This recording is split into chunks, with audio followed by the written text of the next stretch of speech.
WhiskyJason here, whiskey from the viewpoint of an American over here in Germany, often tasting rare and exotic whiskeys. Today I have a German whiskey. I've talked about this distillery a few times on my channel, Elsburn, and this is then a single malt made here in Germany, and it is called the Ruby Port Cask Bottling Batch number 2, bottle 2023, and we have one of 1,404 bottles. 46% non-chilled filtered, no color added, and we're running about a price between 75 and 80 euros. Whiskey base number 228411. So this is batch number 2. I kind of thought about it for a second. What was batch number 1? And I was like, oh yeah, that's how they talked about it. This is Elsburn, matured in ruby and tawny port, so it's a port cask mature, full maturation. This is just ruby, so no tawny, but that's the difference here. 46%, batch number 1, one of 1375 bottles. So this is going to be our whiskey base number 193811. I shared 2 bottles and I had a 3rd bottle just for me because I like it. All right, so this is something I really enjoyed. This was on my top 10 whiskeys. I think it's top 8 or top 5 German whiskeys for 2022. Very nice bottle. Price was around 65 euros, 65 to 67, and here we have 75 to 80 euros.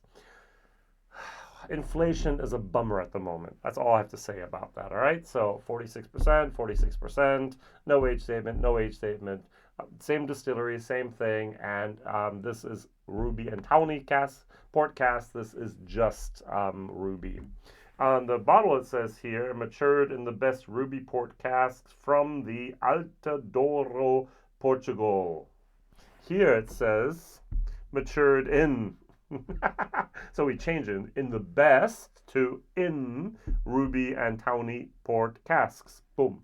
So there's less information here than there is here. All right, it talks about where port has to be made in that valley, the Douro Valley in Portugal. So lot number is on both of these, and let's nose them. So first of all, the 2023 version. This is the it doesn't even say 2021 on here, but it was bottled in 2021. I can see it someplace here on a code, and I can see it in a whiskey base. All right, on the nose. Oh, on the nose. Yummy. So what's my problem? Sulfur. That evil sulfite matchstick moment. Now, I just listened to the 1000th episode of Whiskey Cask from Mark Gillespie. Great guy, great podcast. He was making whiskey podcasts before anyone even knew what a whiskey podcast was. The guy is a genius. All right. So on my whiskey podcast that I have in Germany, I have 3. I have one about German whiskey, I have one about Irish whiskey, and I have one about American whiskeys. In German, we're on episode 20. All right, so we do one a month. He does one a week. Now, at least in Germany, I'm on my 3,500th episode for my YouTube channel. I have about 3,500 videos online, and almost 1,000 of those are going to be live streams. So I have a lot of interviews, and so I have a lot of information online, much more. I remember at the very beginning when I started my YouTube channel, I actually numbered each and every video, just like Ralphie does. Welcome to video number 872. Welcome to video number 733. And I would actually, in the title, I wrote that all the way up to 1,000. I stopped. That's like 3-4 years ago. If you're doing a video a day, and more often than not, I've done more than one video a day with a review and a live stream with this and that, those add up very quickly when it's daily. If it's weekly, it takes a lot longer. All right, so Mark Gillespie, absolutely respect for what you've done for the whiskey industry. Thank you very much. Now, why am I talking about him? Because in his 1000th episode, he went back and he just put in some of his interviews he did with some of the icons of the whiskey industry. And he was, and I can really feel with him. He was at with the people from Chevis Regal, Royal Salute, and he, in order to, Sandy, what is his name again? Sandy Hyslop. Sorry if I mispronounce your name here. Sandy Hyslop. He's the director of blending here at Royal Salute. He said to Mark Gillespie, okay, you're going to do exactly the same test that all of the people on the tasting panel, on the blending panel, have to do once a year to make sure your palate and your nose is still up to par. And you could really hear in his voice, Mark Gillespie got a little bit nervous. It's like, I don't know if I can pass this or not. So he had 10 different whiskeys in front of him. He had a control whiskey, and he had to actually nose them and be able to tell where are the defect whiskeys, where are the whiskeys that should not be used in the blends.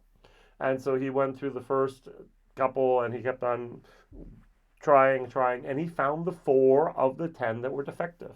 And what was very, very interesting is there was one whiskey in there that he said, yeah, I had some sulfur in there. It doesn't match this. And he said, Sandy said, no, it's not sulfur. It's extreme sulfur. And that is a note that does not belong in whiskey.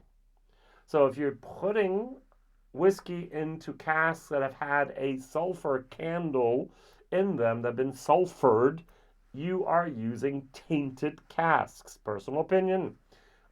No, we use copper to remove sulfur from the whiskey, and then we put it back in there. Now, some people are very insensitive to sulfur, and some people are very sensitive to sulfur. I am. I'm sensitive. And I nose this and go, oh, it ruined my whiskey experience. Literally, it ruined my whiskey experience. This bottle I adore. I love. I've had 3 of these already. This I've shared. And the very, very first time I tried it was in my German video 20 minutes ago. And my disappointment was enormous. It's like, I like Elsburn. I love their ruby cask matured whiskeys. And then, dud. All right, so let's try it. Cheers to your health, not to mine.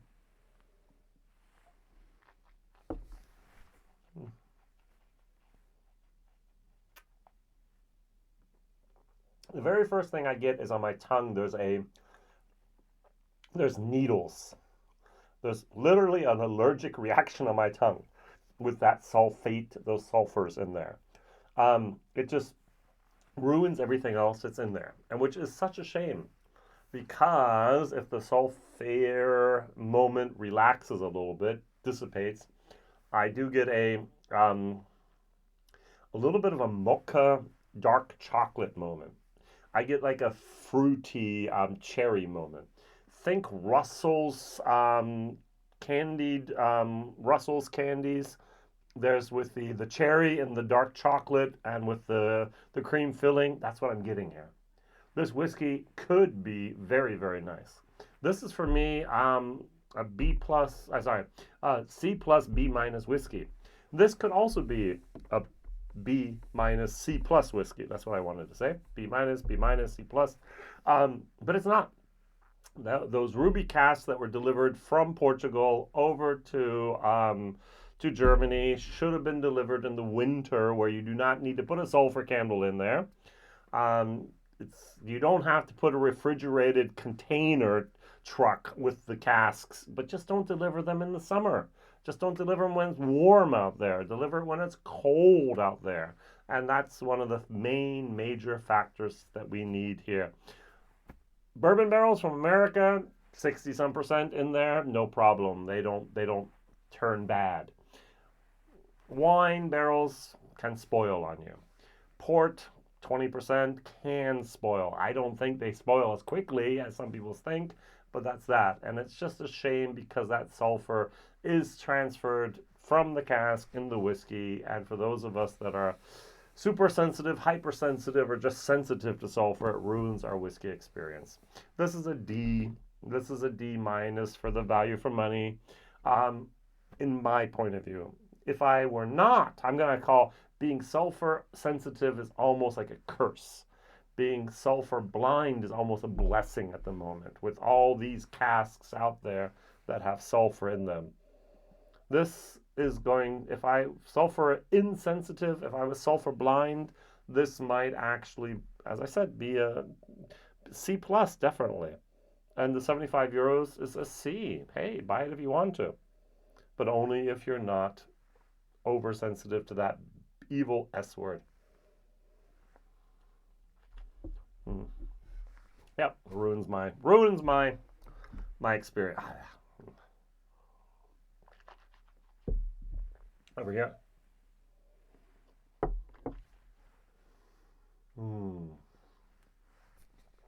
It really, really is fascinating to see how much an effect the whiskey, how much the whiskey is affected, influenced by the casks. Same distillery, I'm going to say basically the same types of malted barley used, same stills, same region the cask came from, one ruby, one port. One ruby port, one tawny port, only here ruby ports, and yeah, that really, really, really does it. What a shame. All right, Whiskey Jason here. Question number 1, what is your favorite port influenced whiskey product? It could be full maturation, it can be just a finish. And the second one is what whiskeys would you warn other people about that are sulfurized? Oh, evil, evil, evil, sulfur. Which ones would you warn people about that have sulfur if you're actually a sensitive person to that taste profile? Thank you very much for watching, liking, telling others, and I hope you have already subscribed. If not, please do so. Bye-bye.